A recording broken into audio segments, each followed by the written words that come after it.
first up today, we'll be exploring how to improve the relationships in our lives. So I'm thrilled that joining us now is Montrella Cowan, a relationship therapist, love coach, author, and speaker who's the founder of Affinity Health Affairs, LLC. She uses a holistic approach, tapping into the mind, body, and spirit to help people have healthy relationships and families. Hello, Montrella. Welcome to Savvy Living.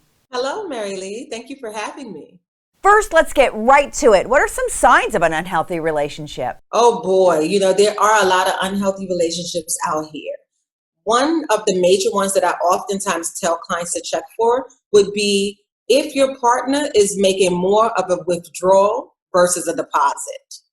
If it feels like, it's just a take, and you're just giving, that may be one sign of an unhealthy relationship. Another one would be if you feel like you're walking on eggshells. If you're not able to be yourself, you're always second guessing yourself, maybe you're being criticized, that may be another indicator.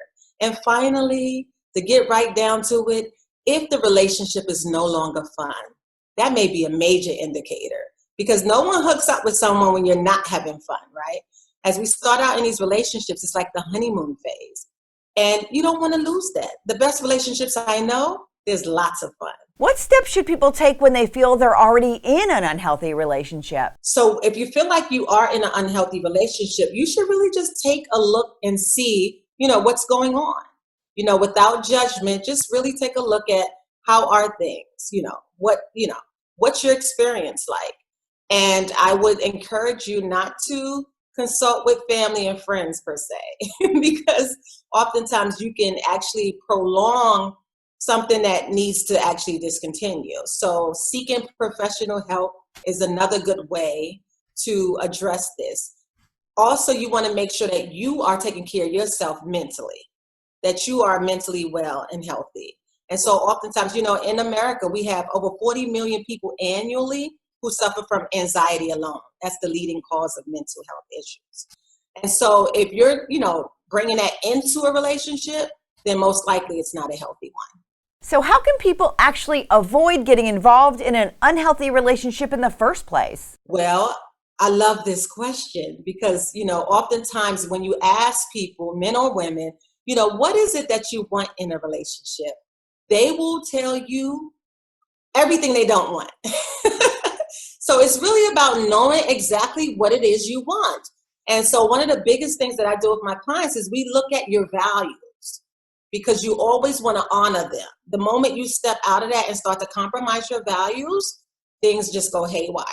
And so knowing what it is you really want, that's when you can really go with your gut.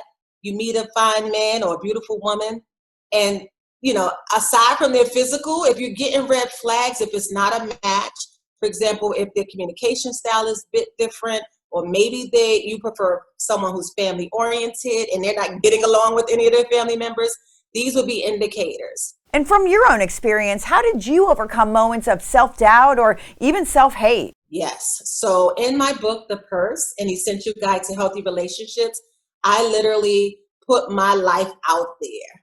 Okay. And unfortunately, at the age of only 14 years old, I was raped by my daughter's father.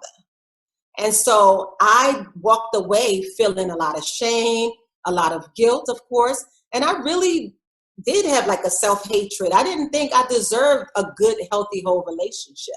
And so you'll see in the book how that impacted future relationships. So you have to really roll up your sleeves and do the work. That might require seeking professional help. You have to start that journey of self-healing, because when you go through trauma, it will make you believe things that are not true, lies about yourself.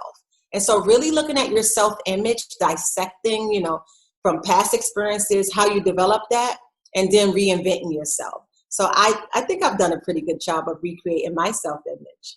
You talk about choosing fear over faith. What exactly do you mean by that? Fear over faith. Now, do you know what those two things have in common, Mary Lee? Not from this kind of lens, so enlighten me. Well, it requires us to believe in the unseen. Oftentimes, people are always anticipating the worst case scenario. That's the fear. So you want to take that same energy and direct it toward faith. And if we tie that back into relationships, that really is what love is all about. Love is the strongest emotion that we will ever experience as Homo sapiens. And that's why I get so crazy sometimes, right? But it's about faith and knowing that you can have a healthy and whole relationship and having faith in your partner. No one's perfect, of course, and you'll never be on cruise control. People who have been together 40 years, they're getting up every day and working on it. So having that faith that, we'll get through it is very important.